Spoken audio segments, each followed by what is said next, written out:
नमस्कार, आप देख रहे हैं पब्लिक न्यूज छत्तीसगढ़ और मैं हूं आपके साथ ज्योति कनौजिया। आइए नजर डालते हैं खबर की ओर। सक्ती जिले के दौरे पर आए छत्तीसगढ़ के वित्त मंत्री ओपी चौधरी ने कांग्रेस के घोषणा पत्र पर बड़ा बयान दिया है। वित्त मंत्री ओपी चौधरी ने कांग्रेस के घोषणा पत्र में तुष्टीकरण को मुख्य एजेंडा बताया है। उन्होंने कहा कि कांग्रेस तुष्टीकरण की राजनीति दशकों से करती आ रही है। देश की जनता ने प्रत्येक चुनाव में कांग्रेस को नकारा है। डूबती नाव बनने के बाद भी कांग्रेस सुधरने से बाज नहीं आ रही है। ब्यूरो रिपोर्ट, सक्ती। और विशेष रूप से मैं कहना चाहूँगा, कल कांग्रेस ने घोषणा पत्र जो जारी किया है उसमें तुष्टीकरण के अपने एजेंडे पर कांग्रेस पुनः बढ़ने की ओर अग्रसर दिखाई दे रही है। कांग्रेस को भारत देश की जनता अलग अलग चुनाव में बार बार सबक सिखा रही है।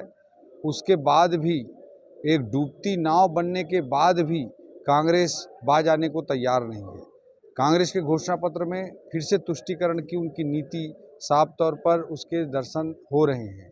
हिजाब पहनकर स्कूल आने देना, कई तुष्टीकरण के कानून को जो भारतीय जनता पार्टी ने समाप्त किया था उन्हें पुनः लागू करने की बात करना, जुडिशरी में मुस्लिम जजों की धर्म के आधार पर जजों की नियुक्ति के संबंध में विषयों को रखना, ऐसे अनेक बिंदुओं को ऐसे लाकर रख रहे हैं जैसे तुष्टीकरण की दशकों से वो राजनीति करते आ रहे थे, उसी एजेंडा को आगे बढ़ा रहे हैं।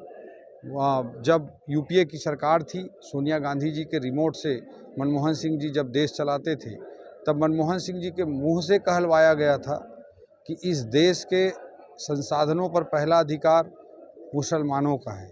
इस तरह के तुष्टीकरण की नीति, देश को बांट करके वोट लेने का प्रयास कांग्रेस के मैनिफेस्टो में साफ तौर पर कांग्रेस के घोषणा पत्र में दिखाई दे रहा है, जिसकी मैं भर्त्सना करता हूं। और भारत देश की जनता अब इस तरह की तुष्टीकरण की राजनीति को रिजेक्ट कर चुकी है और इस चुनाव में भी पूरी तरह से कांग्रेस के इस तरह के विषयों को रिजेक्ट करेगी।